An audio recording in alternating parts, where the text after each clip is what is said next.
And we're live. Hey there, welcome to another episode of DojoChat. I'm Sensei Mish, and I am here with Clay Pierson out of Statesboro, Georgia. He's a multi-school owner. He's been owning schools for the last 23 years. Most likely he's been in the martial arts for a lot longer than that. Welcome, Clay. Thank you for hanging out with me today. Mish, how you doing today? I appreciate you inviting me on. It's good to be here with you.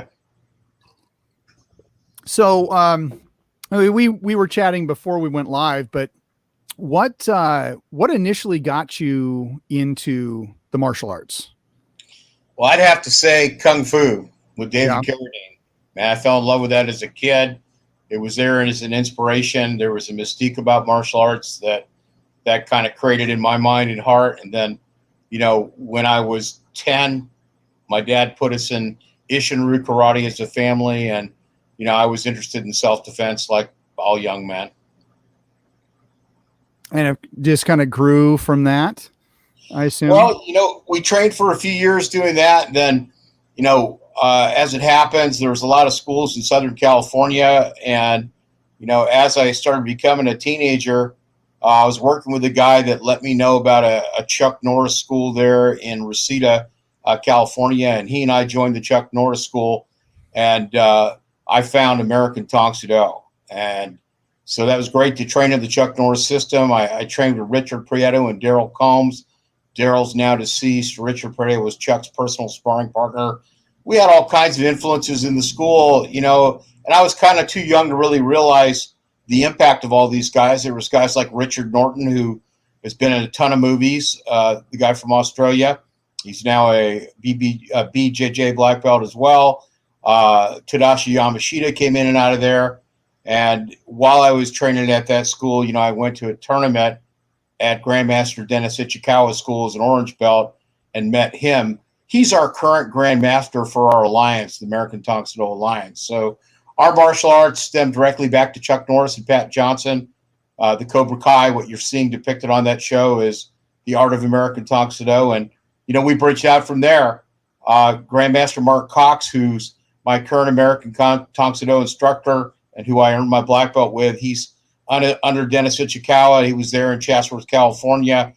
I found him after Bible college, and he let me train there. They work with me privately in the morning at 6 a.m. Man, I can't think why they were coming to train with me at 6 a.m., but they were doing that. And, you know, he was a great encouragement, and he's helped tremendously with our schools throughout the years, and passed along some great martial arts. He had a Hapkido influence and a Hapkido black belt.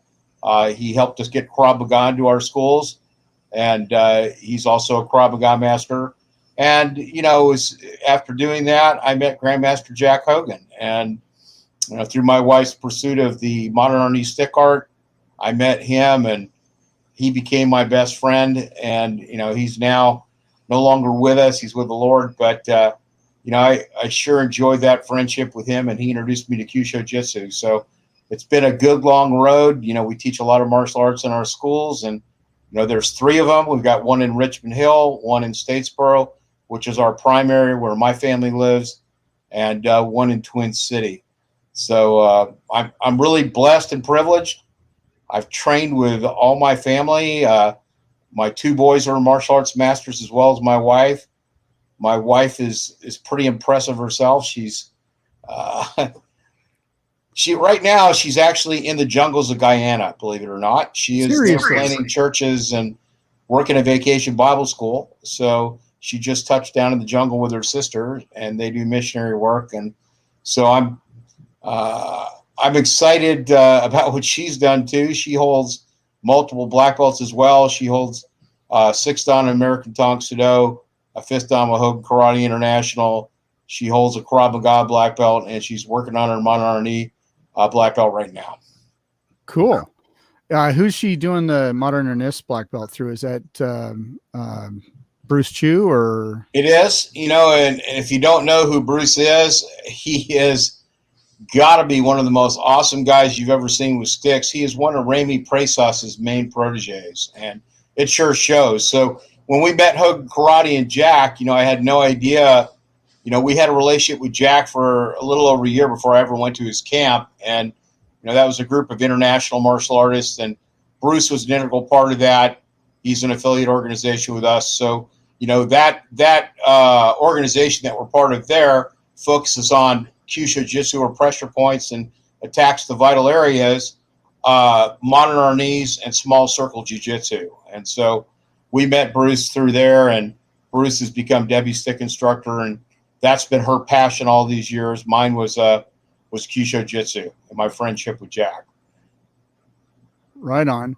Well, TJ, I'm assuming this is in relation to Bruce Chu. TJ, are you calling him the Chinese redneck? That's pretty funny. That would probably fit, man. When he was at my house, he was busy fishing. Yeah. Right on. And of course, Harvey always tunes in. Hey, Harvey, how you doing? So, hi, Harvey. How you doing, man? Good to be with you. Harvey actually came down to my Bram Frank camp that I hold every year. He was down here with his son, John, for the entire weekend. So we had fun playing with big knives. So Harvey's a good friend. He was here from day one when Jack first came to our school for the first seminar. He came up and supported him, and what a blessing that was. And got to see Jack work on Harvey too, which was always fun. Yeah, Harvey's fun to hit on. Now, I had put out this neck pinch book recently, and Harvey was like, "Okay, you need to try it on me." And we were actually going to do a quick Q-Show Corner episode, not specifically me doing that on him, but he had to end up going. But he only lives like 3 hours north of me, so we always talk about, oh, we should get together. Oh, we should do a seminar together. So we actually made a pact that it's not going to be talk, that we're actually going to actually get together on a regular basis. So just especially since we're so close distance wise. So, but I think that's awesome, man. Every time Harvey gets us by this way, we get to see him. We love his family, love him. And he's been a tremendous encouragement to us always. Yes.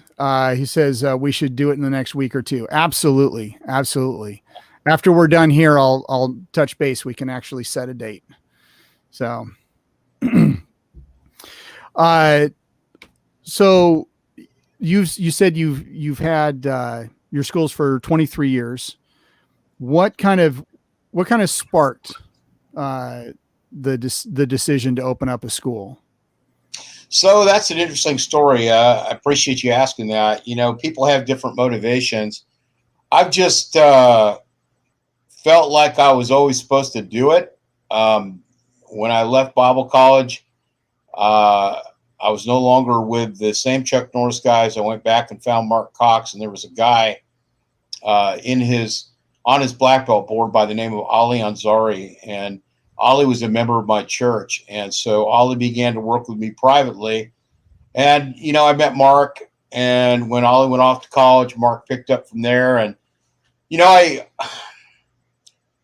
I'm also a pastor. Okay. And so I was an assistant pastor at that time at a church in California. So, it just in all honesty bothered me that Mark was having such a tremendous impact on so many lives, being a martial arts school owner, and I felt he was having more impact than I was having. And here I was serving in this church of 1,000. So that was one motivator. The other thing was, it just felt like it was something I needed to do. And we loved martial arts. So, when we went back to Georgia and moved right around the time I got my black belt from Mark, I came back here to start a church with my wife, and her family was from here. And, we kept doing martial arts, and there was nowhere to train around here. So I was working with her mom and her at the house. They were my first students, and my cousin. And, I kind of backed off for a while, and we started going again. I had a guy in my church getting a motorcycle accident. He was thrown 80 feet without a helmet. He had a closed head injury. And, we prayed for him. The church prayed for him. He got life back. He survived it. And, he credited our prayers and God's help in surviving. So we went to see him on a follow-up visit. And, this was very emotionally moving. He gives his last $50 to us to help the kids in Brooklet, Georgia, where we'd started this church. And, his idea was like a lot of Georgians, go out and teach them how to hunt or fish. Okay. Right. And I knew in my heart that I needed to start the school. And that's how it started. We cleared out a large room in our Brooklet home, and, we began doing stuff. Within a week, I'd broken the ceiling fans with my staffs and, got banned from the house. And, we bought this one guy's school's equipment. So, before we knew it, we had 6 students there. Then we had an auction on a modular classroom, and we lost the auction, but through the bid, we met the people that won both. They sold us one. We ended up with a program at a Christian school, and a school starting in Brooklet, Georgia there. That was the beginning. And, the early days were great. We had a lot of fun in that modular classroom. And then, we moved the school to Statesboro, Georgia. Law enforcement got involved. We started Krav Maga with Mark's help. And, it was a great experience. The school was booming. And, we were growing. We moved in 2008. In 2008, the economy crashed. So we just moved into this bigger building, and we felt that crunch like everybody else and found a different facility. But, that's kind of when God began to work in my life about multiple programs. Every martial arts school struggles to survive. So either you learn how to do this and stay there to do what you love to do, or you struggle to do what you love to do. Right. And, maybe a lot of guys have other careers and do their school on the side. Well, we felt like we should be doing this. So, we began to work with grant programs in the public schools. We were part of the 21st Century Grant in Claxton, Georgia, and in Metter, Georgia. It really was our affiliate in Claxton that was running that program, but we had something to do with it. And, then we were involved with the school system in Bryan County. Then a friend of mine who was an educator, and he was the head of a professional wrestling organization, he challenged me to go to Swainsboro, Georgia, and I didn't want to go, and we were already busy enough. We had a big school here, a 7,000-foot facility here in Statesboro. And, I realized if I didn't go, one of the other guys would. So we went out there and we signed over 60 students in a night from a demo. And all of a sudden we were in Twin City and Swainsboro. And so we opened a school out there that was going for many years. And that's when I met Jack Hogan, by the way, was after opening that school. But what I believe God began to show me was that he kept things go well for a while. Then he'd force us to find another group of kids or another location. And we kept reaching. And so, we've had 11 different location build outs and startups at this point. And, my son's now down in Richmond Hill. He's an awesome young master. He's doing a great job down there. We're continuing on in Statesboro, and that's the facility that I'm in talking to you with today. And we got a man by the name of Andrew Anderson that is over our Edge Martial Arts in Twin City. He's doing an awesome job producing black belts as well. So that passion started with a vision, and, it's continued on, and I felt a great sense of purpose about it all these years. I mean, people have different reasons. From a school standpoint, we feel like we were there to empower people through the martial arts and generally make people safer. And I still feel that way. It's not, after a while, you do this long enough, it's not about you, it's about them. So we're about student success and empowering people. Feel called to do this. If I didn't have a commercial school, we wouldn't be teaching as many kids. And we felt called to work with kids. So we've been doing it all these years, and it's been a blessing. Dennis Ichikawa said it this way: we get to do what we love to do. Okay, so we've loved to do this, still love to do it, love to train with the family. All my family have a passion about the martial arts, and like everybody else, sometimes we get tired of day in and day out, but we've got to do what we love to do, and it's been a blessing. We met some great people along the way, and Jim Korn's one of those people.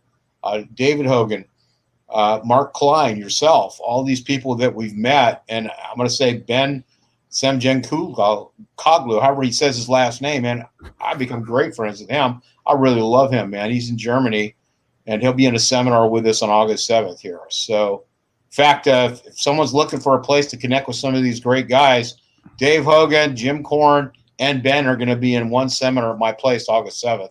And, you should try to check that out if you can. That's fantastic. Yeah, I saw you had posted flyers on that. And I was like, oh, wow, they're letting Ben out of the EU. Well, yes and no. Ben's moving again, and he's going around all his locations training, and he's got a great organization, by the way. Yeah. But we're bringing him in online. He's not. Oh, he's going to be on Zoom. Okay. Yeah, it'll be live and online at the same time. And the cool thing about this seminar is it's going to be broadcast to the entire Okanagan Circle, and it's going to be available to our HKI affiliates that are overseas as well. So that's a cool thing. So if you find Ben's link and you can't get here to Georgia, you can probably get on through that. Jim and Davey will be live, and Ben will come in and he'll go online. We've been training with him online anyways, and it's worked out great. We do it once a month for 7 hours every month. We've been training with him. That's fantastic. Yeah, because I was thinking I didn't think that they had opened up the EU for them to at least fly over here. And I was like, it's gotta be Zoom. But I mean, that's fantastic that you'll be able to open it up and be able to get, not just David and Jim, but also Ben as well, to make it a big, nice seminar. I think that's very cool. Well, we all get along real well. And, when Jim Korn took me to Prague, Poland, and Germany here right before the lockdown, I had the privilege of going with me. He actually invited me, and I'm like, you want me to come? And, I went with him, and I got to spend a lot of time with Ben. Ben took care of us the entire time. We went and serviced the Okanagan Circle gathering. They even let me teach, man, which I thought was great that they allowed me to do that. That's awesome. I was with these great men, and they were so gracious. Jim Korn, if you don't know Jim Korn, you do, but others that don't know him, what a great guy that is, how humble he is for as much as he's done in his life with all these 40 years of seminars and being the 10th Don Kyusho Grandmaster that he is. He took me, let me teach. He said so many kind things about HKI, Jack, Davey, and the way they introduced me. Man, I really felt special. And, Jan and I hit it off. We got to hang out in Prague together. And Ben, I guess Jana found this booking.com 4-star hotel, and she puts us up in Poland. And most martial arts things you go on, you're in some cabin somewhere. It's a bunkhouse, you're going, where can we eat? I mean, yeah, exactly. This was not that. They were whining and dining us with the best fine restaurants. We were going to see castles. They took me to Görlitz, Germany, and we were meeting Ben's guys. We were in their homes. They had baked us special cakes, and man, how awesome that was! And by the way, Jim and Ben built a great organization. These Germans are tough. Okay, they were hitting each other with these knockout techniques and just zapping each other. But man, what a blessing it was to be with those guys. And I really felt welcome. And Jack took me to Ireland in 2016, made me feel the same way. He and John Duggan, who we stayed with, and got to see all John's schools and programs that he services over there. And, I felt like a tremendous blessing that I got to go with those two 10th Dons, and they actually included me in what they were doing. Okay. That's an awesome honor. Yeah, I thought it was, man. And, Jack knew I wanted to go. He took me to Ireland, and man, it was so cold. Okay. Like, he's like, oh, you might better bring your long johns or something, and I'm like, I'm laying there freezing at night, and I never get cold, but I was. And, John had some great school over there. He's just, if you haven't seen John Duggan move before, what a martial artist he is. Okay. Yeah, he's one of the scariest jiu-jitsu guys you'll ever meet. But, yeah, they actually let me teach my Bully Buster system and train instructors over there and stuff. Really? And, cool. That was a cool experience. We promoted, I want to say it was probably close to 18 instructors while we were there. And at that time, John was trying to use it as he was launching his school and the school system. And it's just a simplistic self-defense system that we created. And, it's kind of been the bomb here. And that gave me the opportunity to spread that. And that's actually how I met Jack, because I called him, and, but then later Jack looked at that too. And, he helped me with that and helped me popularize it. So, and I had great experiences traveling overseas with both these guys. And, my hope is there'll be many more. I'm hoping one day, Mark Klein, if you're listening, bro, I'm hoping one day you take me to Italy when it settles down, because that I have Sicilian heritage. And that was my other hope in my heart that I never voiced to you, that you take me over there with you. So there it is. It's online. And the challenge is out there, Mark Klein. So he's another great guy that I've met. I went up to Jim Corrin's after Jack passed. Jack had just some great things to say about Jim Corrin. And, he just didn't throw out, if you knew Jack, he didn't throw out things he didn't mean. Okay. And so he talked to me about that several times. With Davey's permission, I reached out to Jim. And, that first seminar that we met at, okay, is yes, where I met Mark Klein. Okay. And I didn't know you were Mark's student, any of those things, but Jim kept offering me opportunities to be with Mark. And I'm like thinking, I came to see you, Jim, because Jack's talked about you. And I'd looked at some of Jim's videos and things, and meeting Mark was one of the greatest blessings of that trip. We just hit it off. And at least I feel like we did. He may not feel that way, but we hit it off, and then he worked with me privately. And man, I was just amazed at his precise skill set. But there's just been we live in a great time, Mish. And I'm going to say this to you. I'm going to say it to everybody. I don't know if anybody out there follows what goes on in Kyushu Jitsu or not, but look, to have known Jack Hogan and be his good friend, to know Jim Corrin, to know Mark Klein, to know Ben. Look, all these guys are literally the best in the world today at what they do. And I think you'd agree with that, Mish, right? Oh, absolutely. Is there any doubt that they are like the best of the best? Okay. So I'm thinking to myself, well, if I want to follow through and finish what Jack started with me, I'd love to just see their evolution, because everybody's coming of age now. I mean, they've been doing this stuff for their whole life, and I get to know them now after they've put in all this time. So I was looking for their key concepts. And by the way, in mentioning those guys, I don't want to not mention somebody, okay? I want to mention to you Sensei Lynn Carper. Do you know him? Yes. I actually think I kicked him off my floor when teaching stuff together. So here's the thing about Lynn. That guy knows more about martial arts. He's forgotten more about martial arts than I will ever know. Okay. Yeah. He's amazing. Okay. And he decided after Jack passed that he would move from Ohio and come to my school. Little did I know what I was in for. Okay. So this has been this very cool synergistic thing for he and I. Okay. Yeah. As I endeavored to grow in Kyushu Jitsu and had a passion for that, I got to be in contact with all these guys. Lynn shows up in my school, and I get to be with him 3 out of 4 days a week. It was just so cool. So to me, this has all been this great adventure and gift with the Kyushu thing and all these guys. The fact that we have schools, gives us a platform, and because we have a black belt audience and we're teaching kids and adults, we want to see some of these guys that feel this is right from do this on an advanced level. All the martial arts, I feel all the martial arts we offer in our schools are like the pinnacle in their area. And, I've mentioned a lot of these men to you. We've just had some great martial artists in our school, and, maybe some guys are listening that I'm not mentioning your name, but you've been here and you've taught and stuff. We got some great instructors in my schools. And I wish I could say, I'm not going to get up here and say, our schools are great because of me.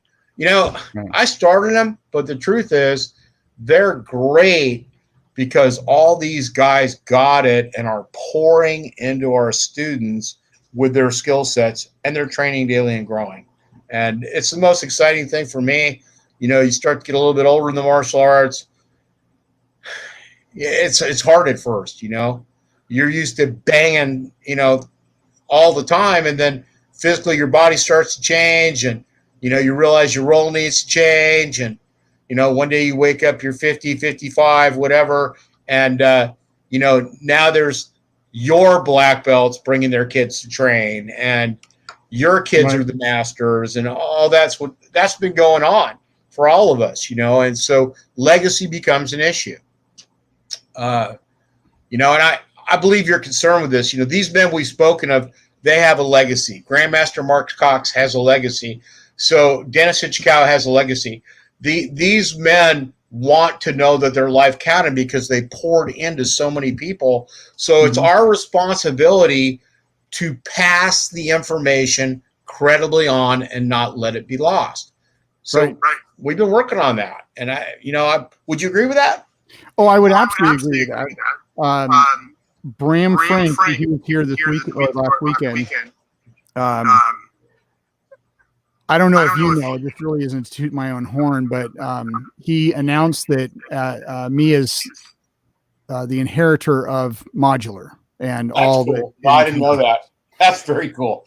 Yeah, it's an honor that, like, when he talked to me about it a couple months back, when he asked me, I was like, yes.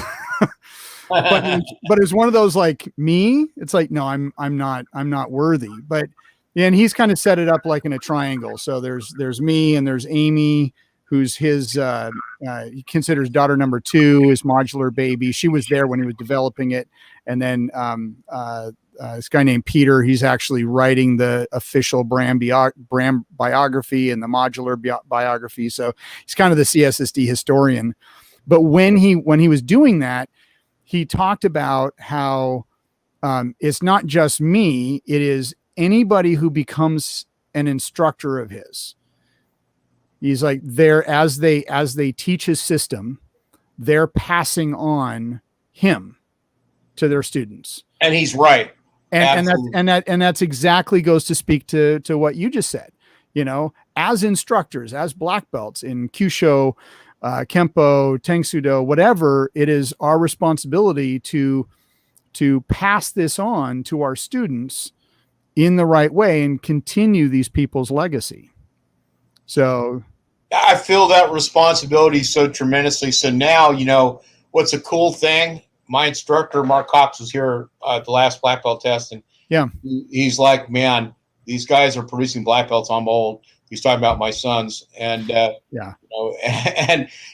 we keep fighting this thing. No, I'm not old. Yes, I am old. But as you get there and you start to see this spreading and people multiplying and producing hundreds of black belts and our systems working, the other realization is they got everything we did over a lifetime as one thing and just didn't realize it, because it was already all integrated. And so Mark Cox is great with curriculum. So he integrated all kinds of stuff. And then by the time we took and put our tweak on it, and like my contribution was I developed a Bully Buster and Fight Club system in our schools to help students get, you got hundreds of students, they need to get the door open so far so they're credible with their self-defense, so they're credible with their fighting skills. And then, as we turn into other things, so we see ourselves as kind of system guys, and we want to pass on our little things because in our mind, because we're producing black belts, we're cooking,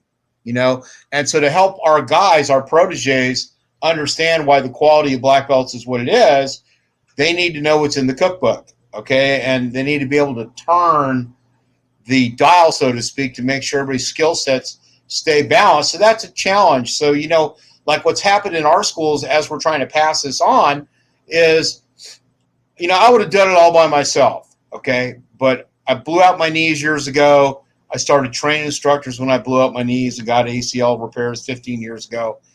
So that started as training instructors, and then I wasn't teaching every class. That's when we started to grow, by the way, when I wasn't trying to bottle the thing, okay? Yeah. Now I've got a guy by the name of Mr. Shane Lastinger. Shane, if you're watching, God bless you, man. I love you, my friend. Okay, this is the most passionate individual about martial arts, okay? So he comes in, he does our black belt cycle with us. His whole family goes through the program, and, he is an all-in kind of guy. He's an alpha. He's like the sharp end of the stick, and I love that about him, okay? Yeah. That he's that. He's a good family man and all those things, okay? So he goes through the program, and we get done, and that process for us lasts 6 months. So there's like, the system Grandmaster Cox passed to us in the Alliance was that there were 3 major pre-tests, then there was the test, okay? And it was like a black belt spectacular. And he taught us to do that. So we added in a breaking event to separate that out, but that process is 6 months long. So that pace is this just incredibly relentless pace as we reteach everything in the system and drill them to take these pre-tests like stripes. And they got till pre-test number 3 to make the grade, or they don't go to the test. So he goes through this. Shane does, and we're done. I'm like, all right, now we can relax. You go back to your normal pace of training. He couldn't do it. Literally couldn't do it. Driving him crazy. He was burning grooves in his front yard doing forms, if you can believe that. Okay. Wow. That is true. It's absolutely true. Okay. So Shane's not just doing this. He was our experiment. We taught him Tong Soo Do and Kyusho from the beginning.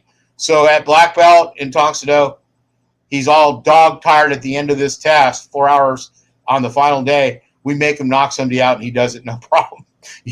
So look, he was credible in his skill set, but the bottom line was he couldn't let go of the pace. So I brought him with me in training the black belt cycle. So now he's taken over training the black belt cycles as a team trainer.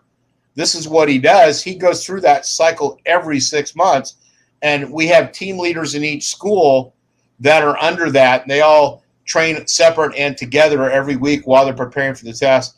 All 3 schools test as one, and that's how we're passing this on. So it's not without purpose or plan to pass it on. Now, how we do Kyusho is a little bit different. We're still working on our systemization of that with Dave. But, if they're black belt in good standing, I'll take them to HKI. They'll receive our black belt plus their points, and then they can go through our ranking and instructor certifications with Kyusho. We do it a little bit different than Benny and Jim do, but I've been learning from Benny and Jim. That's awesome. Well, I didn't want to interrupt you, but TJ he called out the Bully Buster program that he learned a lot from I've learned so much from my certification. Thank you for the experience. TJ's an awesome martial artist, by the way, and he's a great guy. He's one of those guys that you meet that's genuine. Yeah. He's genuine. He's going to let you into his life, good, bad, or the ugly, and let you know what's going on. So I always like that about TJ. But he's got his own school now too, and he's just had some victories there. It was really cool that he brought his dad to camp, and trying to see his dad get promoted. But I'm glad he enjoyed the Bully Buster system. So the claim to fame, what happened with Bully Buster is a different animal. After we came off Krav Maga instructor training and module training with that, we began to look to use those concepts from instructor training the way they did that boot camp with our schools. And, I was looking at their curriculum. We had kids being bullied in Georgia pretty seriously. So, like, for example, in a 1 week period of time, I had parents show up in my office. First kid had 3 boys throw his head in a urinal in a bathroom in Meadow, Georgia, and he was scared to come out of his house. Second kid, big old kid, red hair, ruddy faced, freckles. He shows up with his mom, and this is a kid that shouldn't have any self-defense concerns because he's so big. Yeah. He was bigger than me at 13, okay? But he did. 2 of the mayor's grandchildren jumped him and his mom off bikes and beat him down with sticks. So he came in with the bruises on the sticks on his face and all over his body. And that just incensed me. So, we knew we could help him. And so the thing is that we both know that, and any instructor listening to this knows that a traditional martial arts program produces skills over time. Okay, somebody's not going to jump in who's being bullied in 2 weeks, be equipped to solve that problem. Okay, so not in traditional format anyways. Okay, well, that was our challenge. These people all showed at my office, and there was this skinny little cute 10-year-old blonde girl that got beaten up by these 2 girls and stomped. That motivated me. So I began to look at our Krav Maga aggressiveness training and the concept of engagement. And, we realized some basic things, okay? we realized if we gave them the simplest method to defend themselves and systemized it quickly, then we had them work in a trust-based environment with a bigger, stronger instructor that progressively played more rough with them, that after a while, when they could defend themselves against the big bear, that little threat wouldn't look the same again. So here, our ideal bully buster so David could beat Goliath. Okay. Right. And it absolutely works. So when we tested it, it was a stinking bomb. I couldn't believe it. Okay. First, we gave it to our junior black belts, and they engaged and just did it like gangbusters. And then we trained our black belts to do it, began to put it in our schools. And then I tested. I mentioned that we were involved with a grant in Metter, 21st Century Grant, for 6 years. So in summer school 1 year, they let me test it. And the test was whether I could take unskilled kids, and if they followed my drills, whether they would produce the skill set in record time. And it worked like gangbusters, and they could even train each other to do it. So at that point, I realized that we could produce skills really, really fast without traditional martial arts as the background, and that we could minimize the weapons, give them a go-to place, and they would go home safe. So here's the Bully Buster system. There's some bases, 5 bases, okay? Their fighting stance, which is their stability standing up, where they can engage from that or receive contact without going down, and forward movement, a burst, learning to aggressively step in and hit, something straight out of Krav Maga. And then we gave them some simplistic hand combatives, 4 of them: punch, palm, hammer, elbow. We gave them a basic defense from the 360 defenses of Krav Maga. We gave them some basic foot combatives, same thing. And we took the heavy hands position and created a go-to place on a 45-degree angle on the body. We trained them to go there, and we drilled combatives and ended the fight. So the primary component was how to manipulate that happy place or go-to place. And then we built our self-defense off that. We drilled it front, side, and back. And the reason we drilled it was that once we taught the defenses, as they were in drill fashion, people coming at them, they wouldn't think about what technique is that or what did my sensei say to do here. They just exploded, and it was like a stinking time bomb going off. And they were firing combatives, okay? And they were going home safe, and it worked. So that's the core of Bully Buster. For us to show those concepts to any black belt instructor, we could teach them in a day, and it would help them. And it also did something else. It systemized our self-defense in our schools, so I didn't have to worry about it each time one of these black belt candidates rolled up every 6 months trying to get 20 people credible on their self-defense. The system did that. Mm-hmm. And our Fight Club system did the same thing, opened up the door so far to combat. And that's how we use those things. So that was one of my contributions back in the beginning for our schools. All of our masters in the American Taekwondo Alliance had specialties and brought stuff back to the system. So we've seen ourselves doing that. GMC did that, Grandmaster Cox. We learned that from him. We've been doing it ever since. Right on. It sounds. I'd be interested in looking at that program. Cool. Yeah. Very cool. So I don't know how much time we'll have. Are you going to be in Indiana in September? I want to be, and I want to be at everything I can with Jim Korn. Yeah. I love him, and I want to be at every single thing I can, and I'm trying to do that. It just so happens this year is my wife's 50th birthday. Oh no, I said it. Okay, and her and I's 30th anniversary. It just falls over the same week. So okay. I kind of think if I handle that wrong, I'm going to be in trouble. So I'm looking for a wise way to handle that. You have to stay safe. I totally get it. I've been toying with the idea of going out to Jacksonville this year. Plane tickets are, at least the time frames that I've chosen, are just insanely expensive. So because Young had said, hey, if you can make it out here, you have a place to sleep. So I don't have to pay for any hotel stay, but it's just the plane ticket. So I don't know. What's the cost of the ticket, if you don't mind? Let's see. Average cost is between $630 and $660. That's crazy. Hey, Yeah. do me a favor, check into Savannah too. We're 3 hours from Young, and we're going to that camp. Okay, so check into that, and if that's way cheaper, maybe that's something we need to look at, and you could stay with us until you get down there to Young's. Yeah, because it's it all see. Unfortunately, I still have a 40-hour gig, so I'm moving slowly closer to actually having my own storefront, which that's basically it'll be my retirement. But it's like, how you see everywhere where there's like everybody is hiring and nobody's working. That's especially true with me. It's like I think we have like 7 open full-time positions within the Portland service area for security.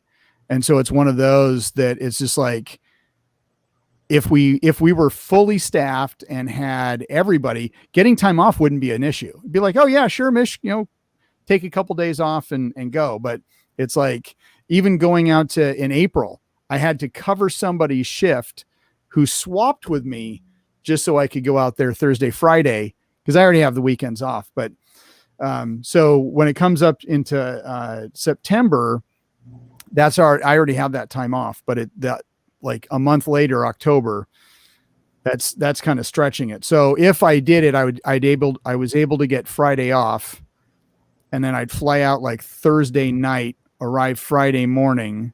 I don't know if that's why I'm paying so much, if it's kind of an overnight thing. And then I'm flying back Sunday afternoon. But let me look into the Savannah thing. Yeah, just check into the difference in airports. You might find a different airfare there. Like, so we bounce back and forth between Atlanta and Savannah on our plane flights to try to get the best deals. And, we'd like to see you there at the camp for sure. Because it's been like 21 years. I was down there in 2000. Were you really? So, yeah, actually. Okay. So this is funny. I go there in 2000. The first and only time I ever went to Jacksonville. It was kind of one of those where I had a break in the martial arts. I was running my own business, focusing on that.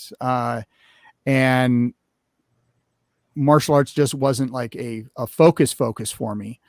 And then I kind of came to, I wasn't happy. I was always depressed, and I didn't know if it was work or what it was, but then I started training again, and it was like, I didn't have the martial arts in my life. And that's, for me, it was just like, and so when it came to the point, it was like, oh, well, Jacksonville's coming up. I always wanted to go out there. I'm going to go out to Jacksonville. And that was actually, it was George, Remy. It was actually Remy's last U.S. Event before they found out he had cancer. And then Wally J couldn't be there, so Leon J was there. And I remember meeting, like, as I've met people through my my web series, like, I met Young in response to a Journey episode I made. And so we've talked here and on. We've become pretty good friends. I love him to death.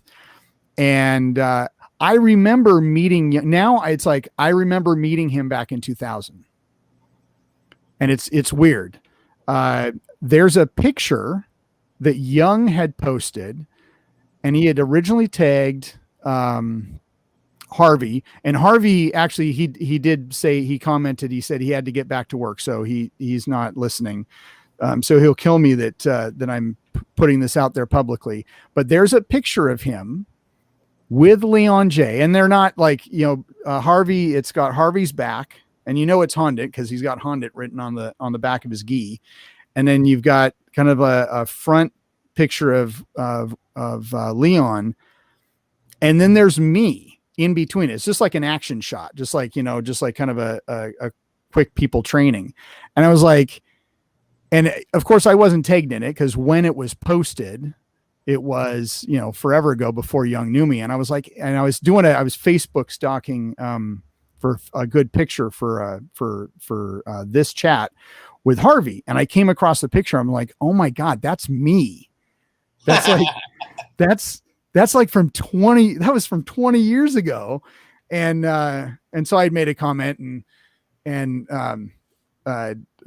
Harvey's is like, it's like, he's like, please don't talk about that picture. Cause it's him with long curly hair.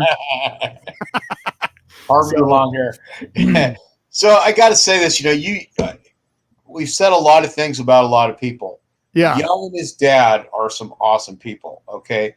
Number one, they showed up at that same first seminar that I told you Harvey was at, and YA brought his school every time to our seminars and supported us. He didn't know us. And, and Young's got this thing going on the 31st of July. We punch his seminar. He loves homeless people. He feeds homeless people. He sometimes speaks in churches, and he's got this theater down there. He puts on this low-cost event, caters lunch, and he lets all the young instructors, all the young guns, like I call them, come and teach. He started something. So we took what Young did.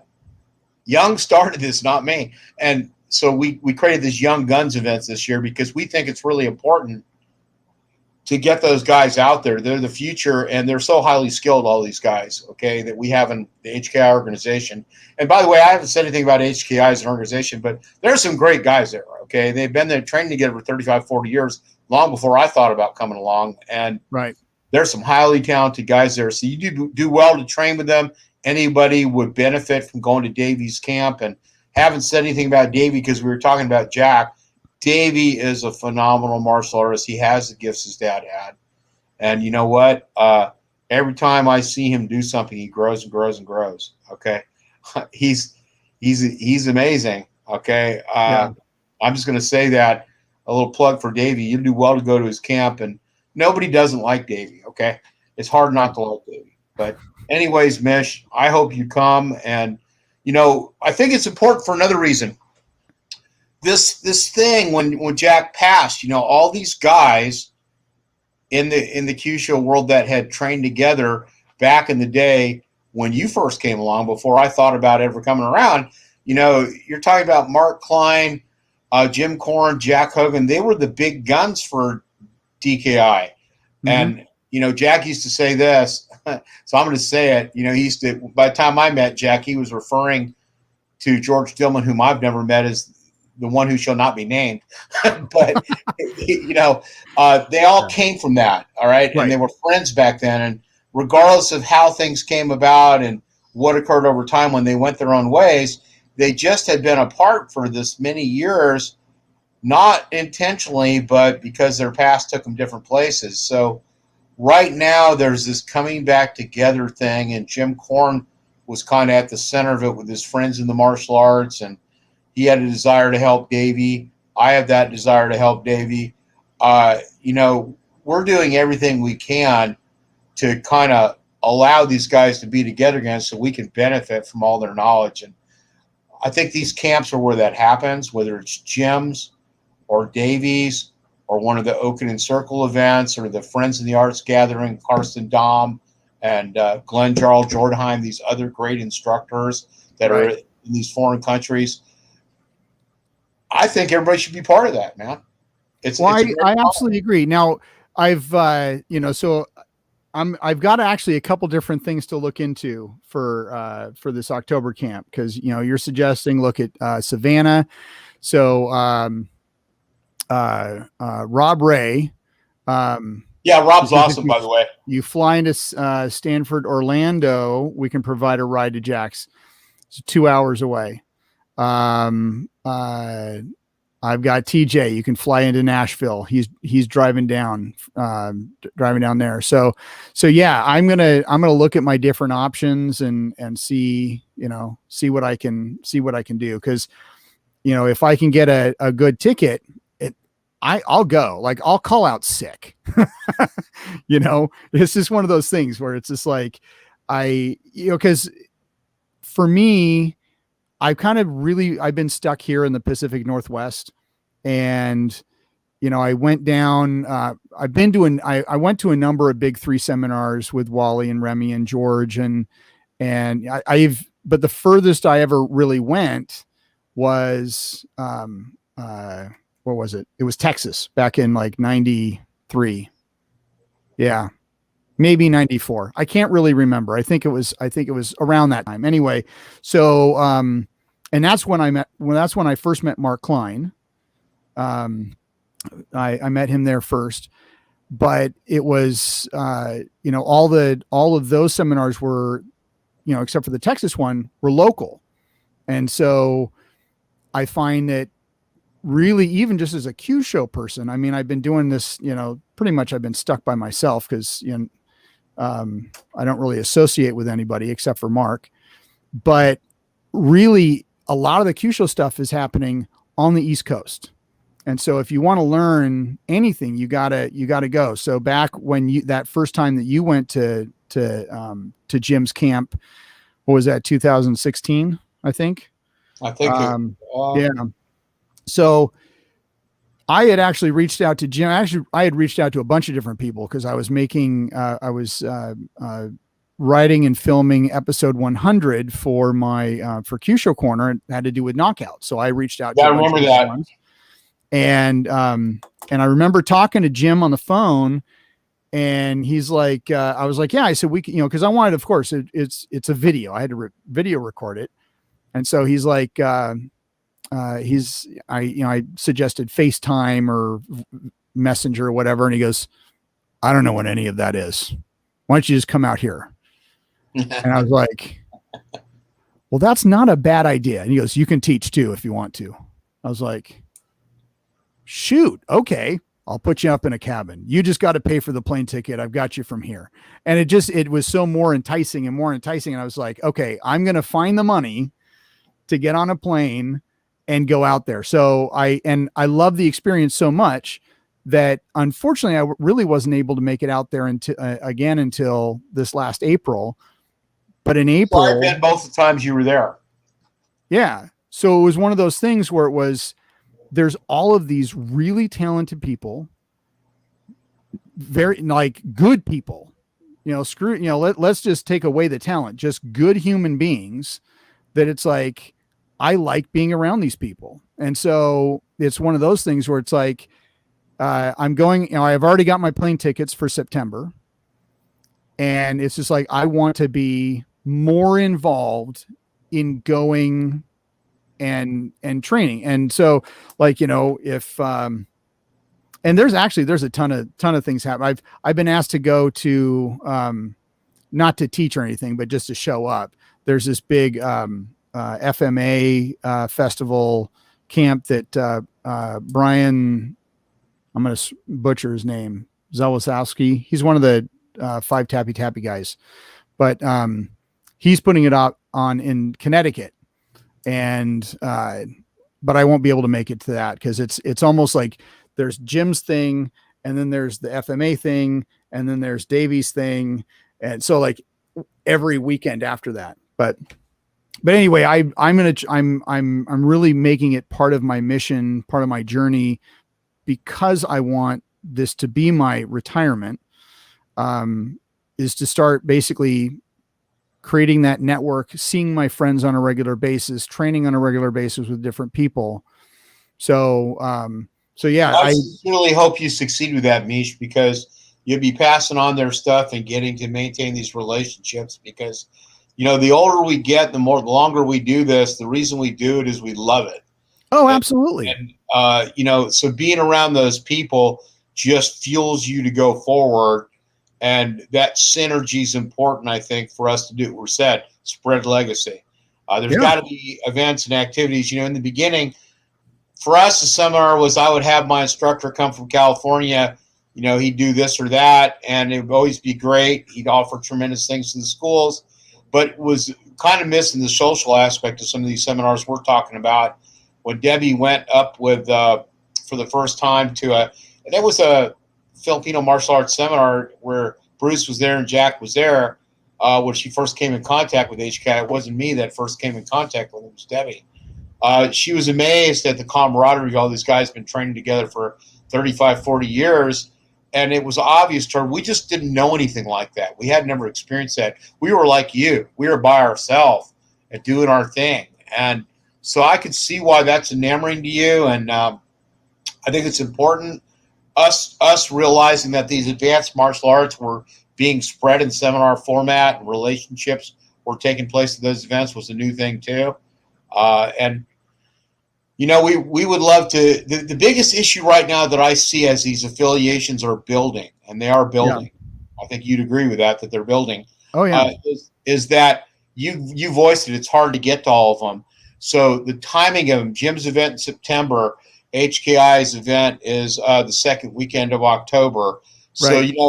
They're talking about how to restructure the timing without messing these events up, so that we can include the guys from Europe, that they can make it for, when things open for the Friends of the Arts deal, or where to have it 1 year over there in Europe, 1 year here. I know that Davies organized trips to Ireland and other places, in Europe before for the team to go over there.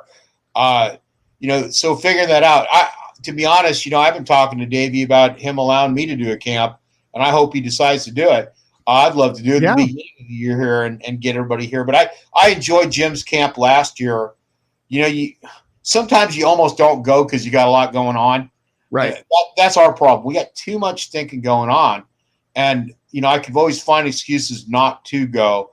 Jim really wanted me to go. So I just decided I was going, and I was so glad that I did. Number one, Lynn Carper and I rode up together, had great fellowship on the way up there. And then we got there, and one of Jim's black belts, her name's not on my tongue right now, but she did the cupping. You remember? Oh, yeah, I saw part of that. Yeah. What a cool thing that was. And what so impressed me about her was that she knew her stuff as far as anatomy, and using the cups was a second nature thing to her. Jim had taught her well. Okay, all Jim's masters are awesome. And I have a particular fondness and connection to Ben, but all of his masters are so wonderful. So, and by the way, Ben's masters are stinking awesome too. I met those guys when I was in Germany. He's got 4 or 5 of them that are top notch as well. But anyways, I think these events are important. If we can see it continue to build, there be purposeful spacing in the events so people can afford to do them. I'm all for that. I'll help any way I can.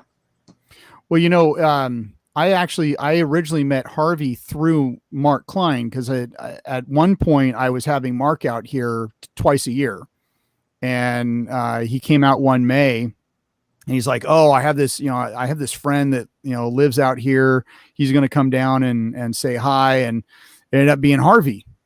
And ever since then, Harvey and I have been, I'd like to say connected to the hip, but we've been connected through contact. We know who we are. We talk to each other. We try and support each other's events. When Harvey actually had Jack out, I can't remember how many years ago, I wasn't, again, it was one of those things I couldn't get the time off, but I think it was my Sunday. I drove up to Seattle to have lunch with him, so I could, still, see Jack and hang out with Harvey and all that kind of stuff. But one thing that Harvey's been talking about, and I'd love to support him on this, is having because it would happen in the Seattle area, is having like an Emerald City, seminar where you bring eventually some, the men's will be tied with DKI guys, but bring out some big guys and even some little guys, and just have a week-long camp or weekend-long camp, 2 to 3 day camp. So we all play on the West Coast, and I would love for that. That would be something just absolutely fantastic to do. One of my problems, though, is that I don't know how much these guys charge. I mean, of course, you got to pay for flights, you got to pay for this. But the one thing that really got me connected with Mark, and depending on how you know him, he is actually a very giving person. And he and I had been talking for years, and he's just like, finally just called me on it. He goes, when are you going to have me out? I'm like, I can't afford your ticket. I can afford a ticket, but I can't afford to pay you. Cause I think it was like with KI, Evan had this thing where you had to, like, you couldn't charge less than another thing or whatever. So it was like, the upper guys were like $2,000 plus expenses. And I'm like, I don't have that kind of money. Like I have a very small school. I just not able to do it. And he goes, pay for the ticket and we'll work on things from there. And Yeah. I was like, done. Like I can do that. And Mark and I have become really good friends. And sometimes the seminar is successful and I can send him home with some cash, and sometimes not. And of course I feel bad in those times, but it's one of those where, like, unless of course you have a huge bankroll and people are going to be, you're going to come. It's like, that's one of the challenges of putting on that big camp. So let me speak to that, if you'll let me. First of all, absolutely. If Harvey's involved, you can trust in the fact he's going to do the right thing. Okay. Oh yeah. Harvey was a lot like Jack. You can trust what Harvey's going to do, and he's also gifted like Jack. So I'd love to do something with Harvey. Harvey's just a great guy. But when it comes to these events, when I first met Jack, Mark Cox had taught me how to promote an event and the need to take care of the instructor, and that we had to market it within our base. So I met a lot of these guys. If they didn't have a commercial school, they certainly didn't understand that. Okay, they thought if they would had it, everybody would come. But promotion's a giant issue. So my suggestion was, hey, let's just do some standard things if we're going to have an event, and let's create a little promotional packet for them so they know what to do, and help somebody that in the organization lead them through the steps on how to have a successful event. And you said it, not my kid's going to make fun of me for this. Okay, and I used to think I was quite computer savvy, but they're convincing me now in their millennial mindset that my phone knowledge and computer knowledge is not as theirs. So a lot of guys just don't know how to use those things or to their potential. So you need someone who's gifted at it to help promote the event and get it out there. And the timing of the calendar, all these guys that want to affiliate, what they're going to ultimately have to agree on is that we can only do so many events. So, let's schedule X amount. These are the events, and, let them travel and people will make what they can. But, how they market the event, whether they're taking care of the guys coming, you might not generate the $2,000 or the number you threw out there, but in the end, it's all based on reciprocation. Mm-hmm. Okay. If ever there's only room for so many people in that circle, and I understand that, if you'll give and do what they need done, and the main guys are benefiting and they're taken care of, then you're doing right by them, even if they can't get their top dollar. And if you utilize some other commercial schools and they know how to market to their base, you're probably going to get it anyways. And you know how this is. Look, does this drive you crazy, Mish? They never sign up till the last minute, and even then, they don't pay till the last minute. So, I'm getting ready to have Bruce Chu and Davey back, and usually within our schools, there's sign-up sheets and things. Right. I'm getting a little worried here a few weeks ago because I had 3 people in each school signed up, and I'm going, this doesn't look like it's going to be good. So, and then there's ends up being 30 people at the event. Okay. Yeah. Last minute. And people are notorious for waiting on things. Okay. Well, and it's funny about camps too. I think every time Jim and Davey have a camp, they're probably doing the white knuckler thing too. Okay. I remember, I remember having a conversation a couple of years ago with Jim, and, cause he knows I've been a promoter. I brought Mark out. I've done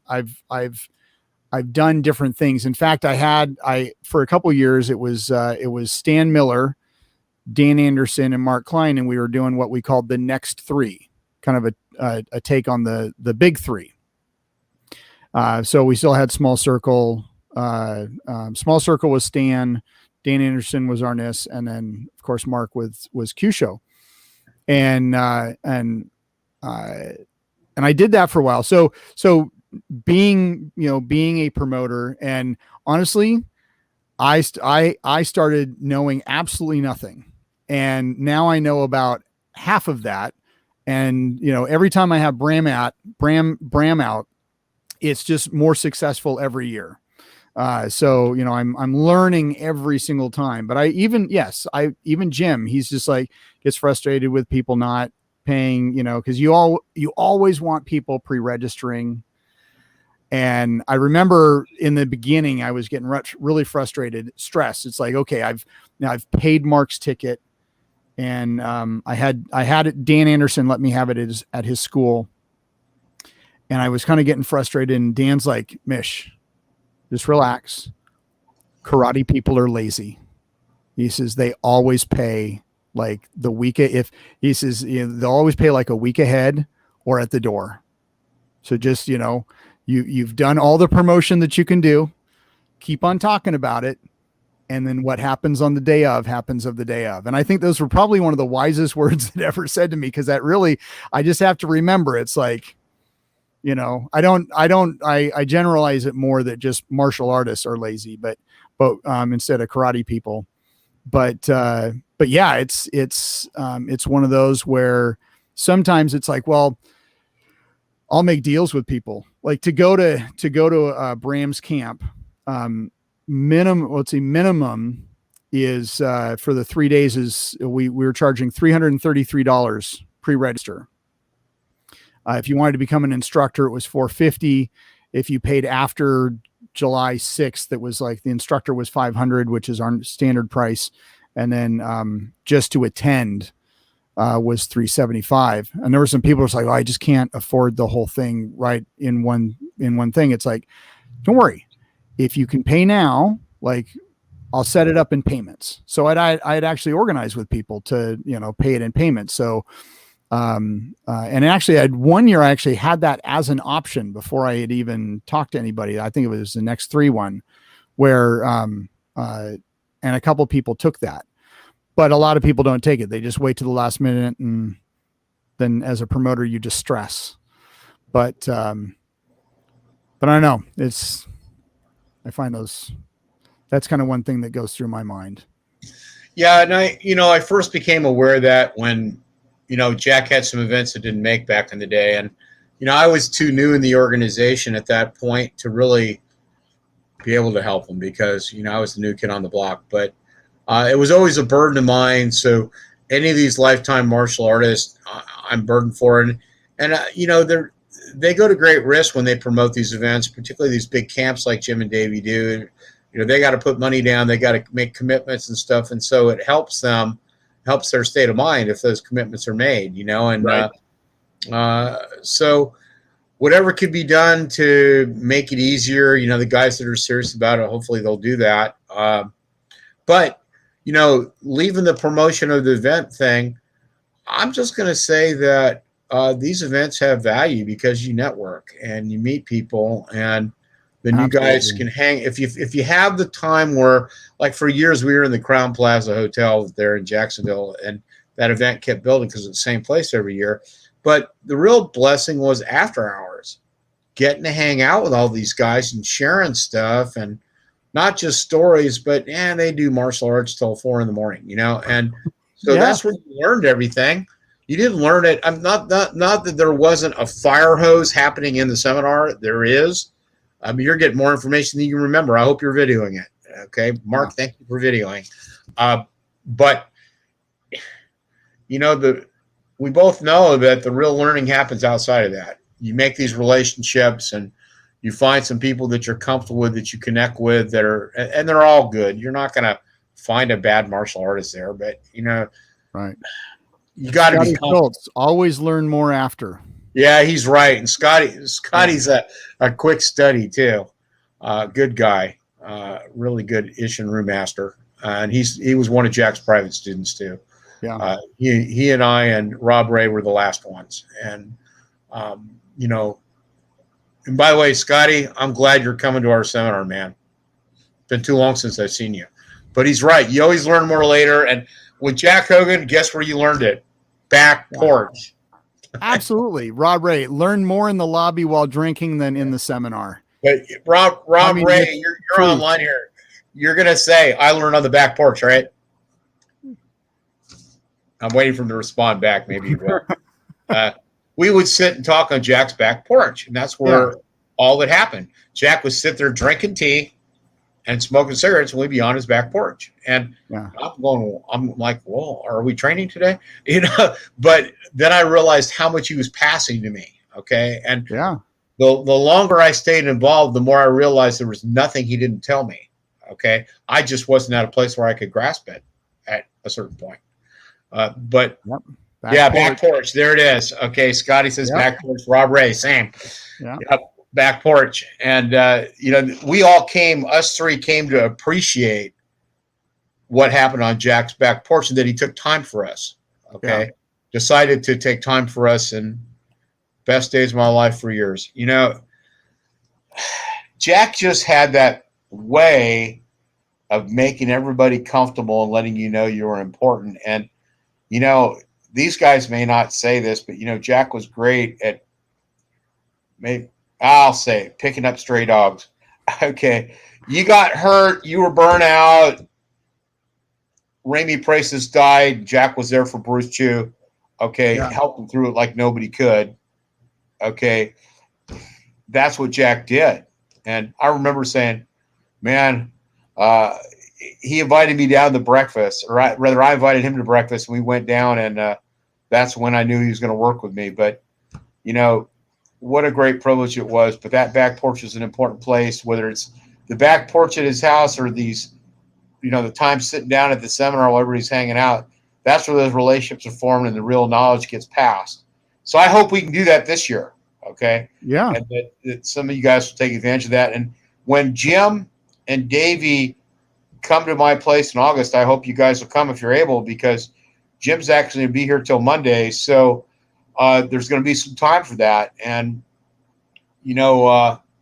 interviewing some of these guys, I think, is an important thing. Yeah. Rob, my teacher passed months before I met Jack, and he adopted me. Amazing blessing. Yeah. So my wife and I met through the martial arts. I was taking Taekwondo out at one of the community colleges.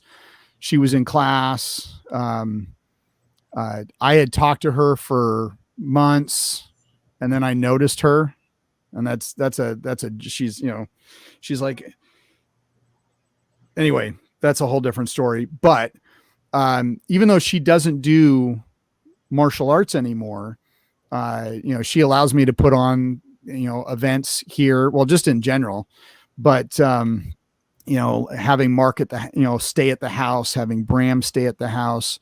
We have Bram's camp in my backyard. And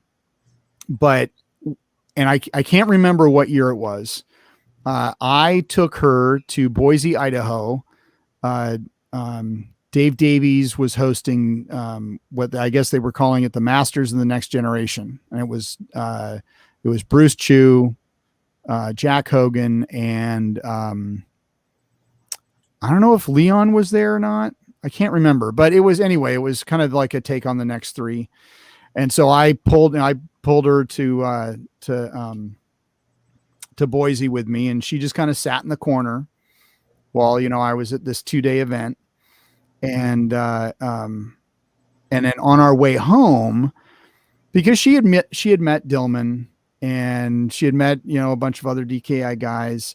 And she's like, she says, of all the people that you've trained with over the years, she says, that group of people, referring to the HKI guys, she says, those are probably the nicest people I've ever met. Like they instantly treat you like family. And that's awesome that you think that. Yeah. And especially for my wife, because I know you've never met my wife. Probably a lot of people haven't met my wife. My wife jokes, one of the jokes that we made driving into Idaho and this has got to be more than 10 years ago, probably more than 15 years ago. But we drive in there, and she was making a joke that she was the only black person that she saw in Boise, Idaho. and I think she may have actually been, oh, well, she had to have said that because there weren't any black people at the camp. But it's one of those where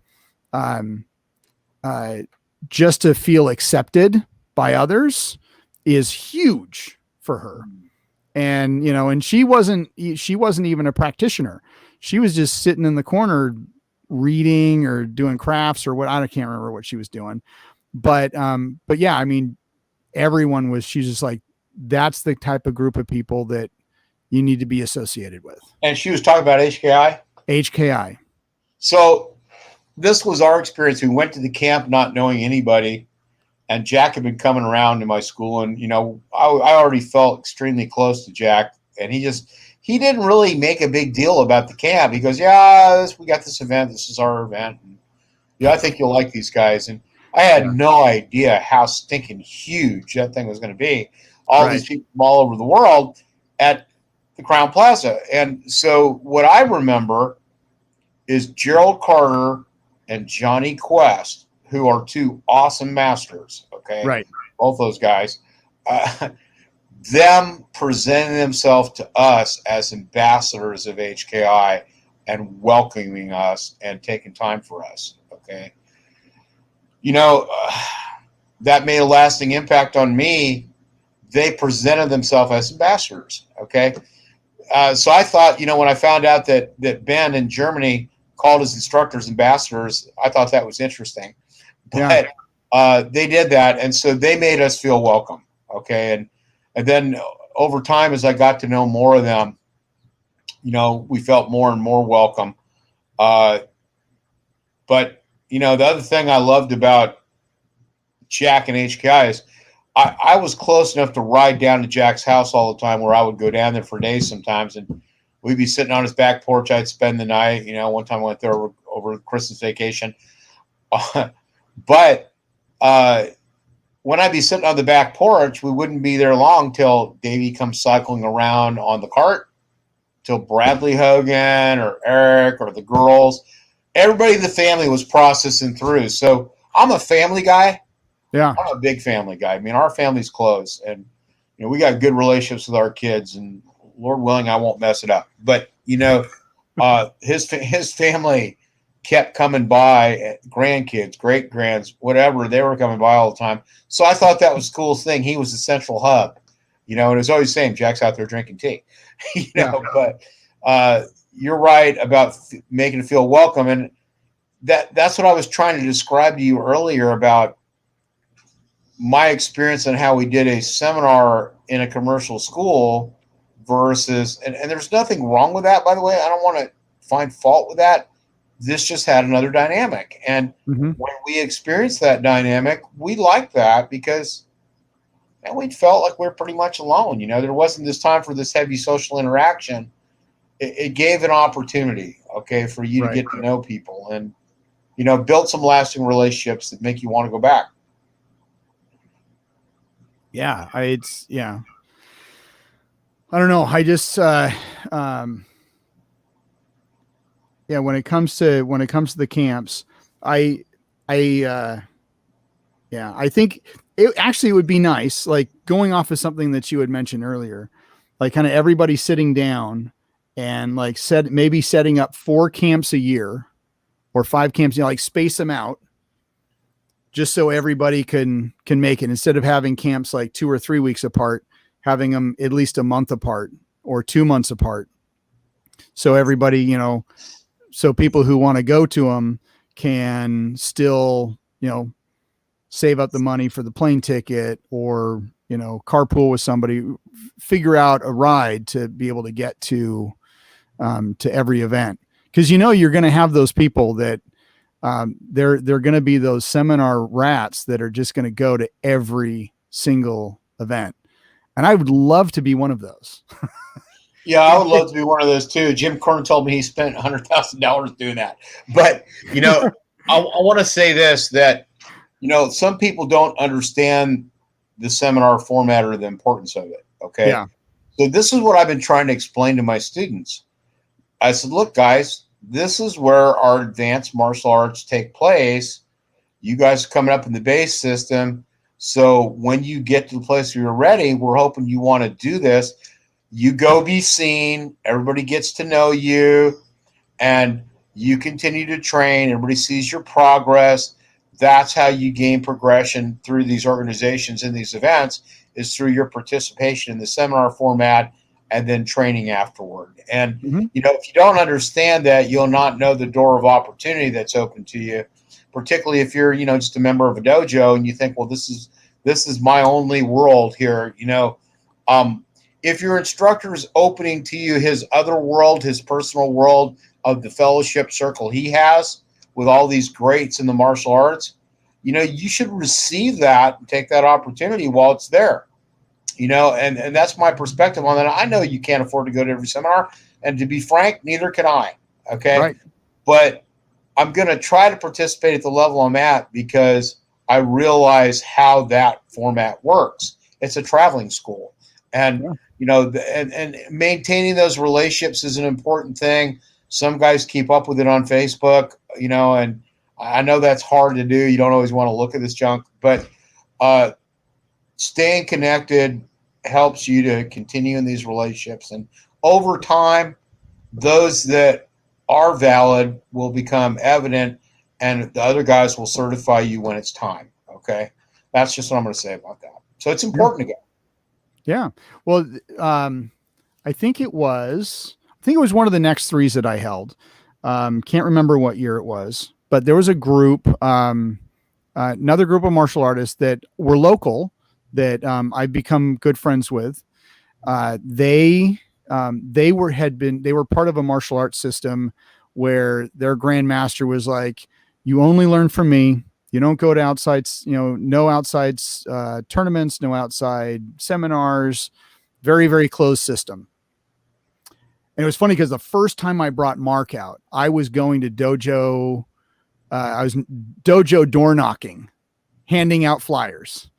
And I remember going to a school, and later it kind of all came together that there was this, I go and I knock, and I was like, yeah, I just, I want to talk to the, school instructor, and I'm hosting the seminar, and here's a flyer. And the person said, oh, we're not allowed to go to outside events. So, we can't we can't talk about the seminar here. And I was like, oh, okay. And then I left.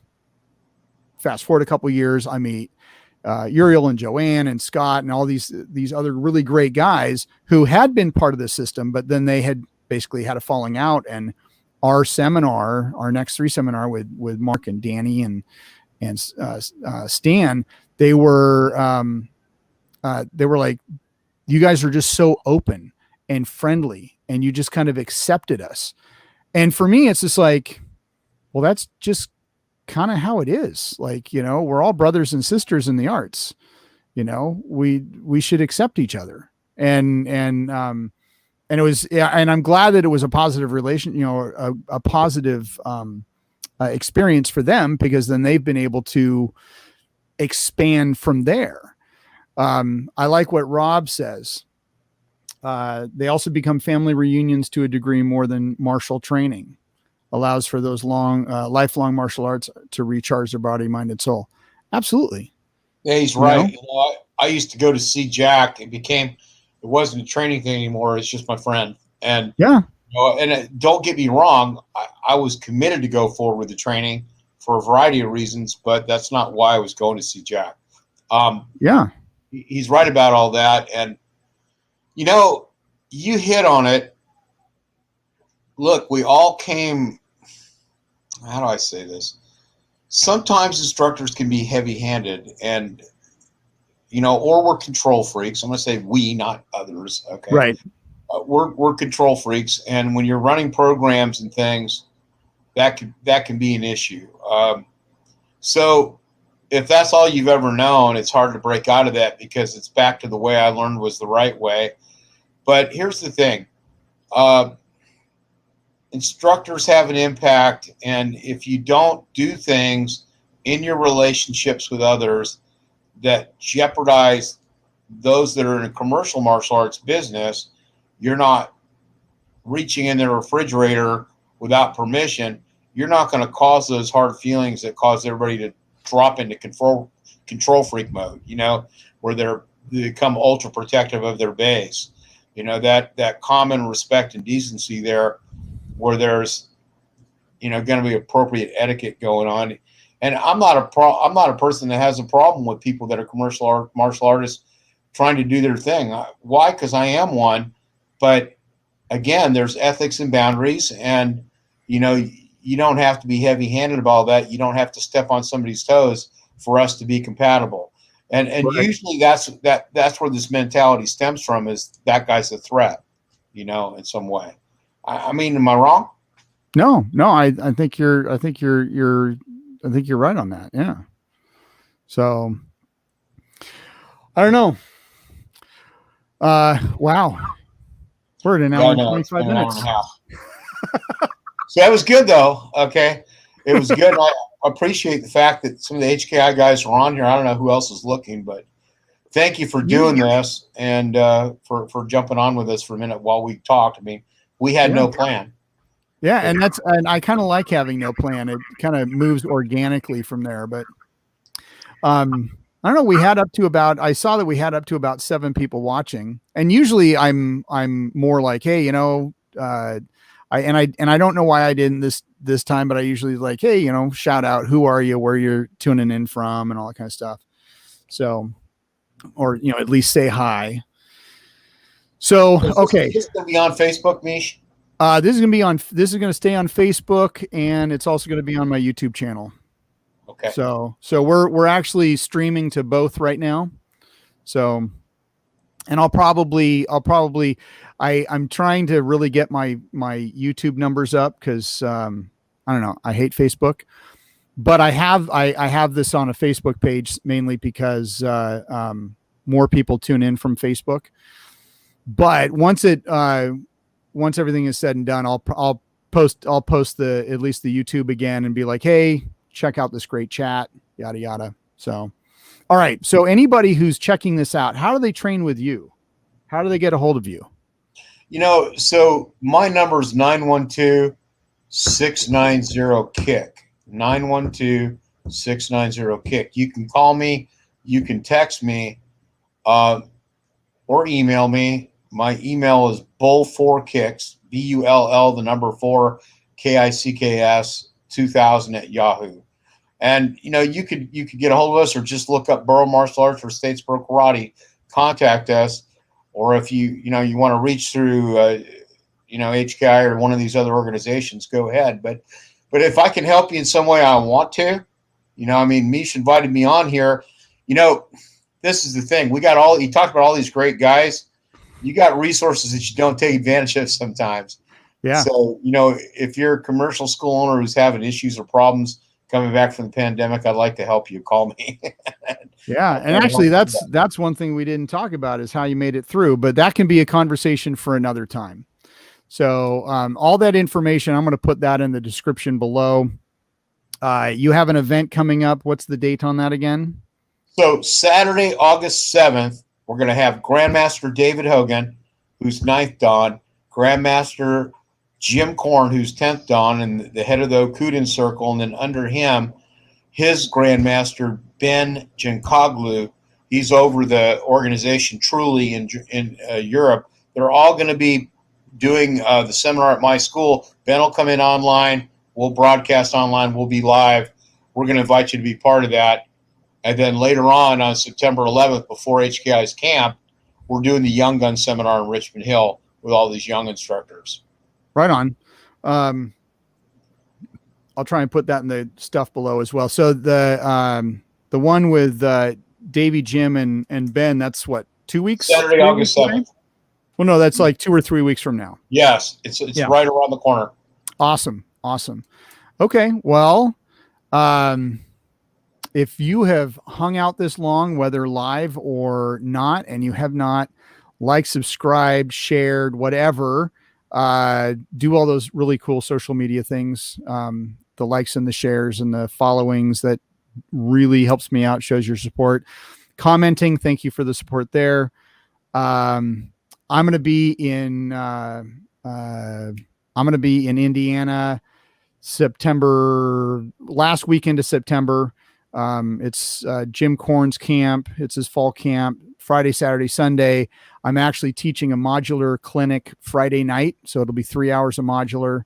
Then if anybody can make it, I'll post a link so you guys can register for that.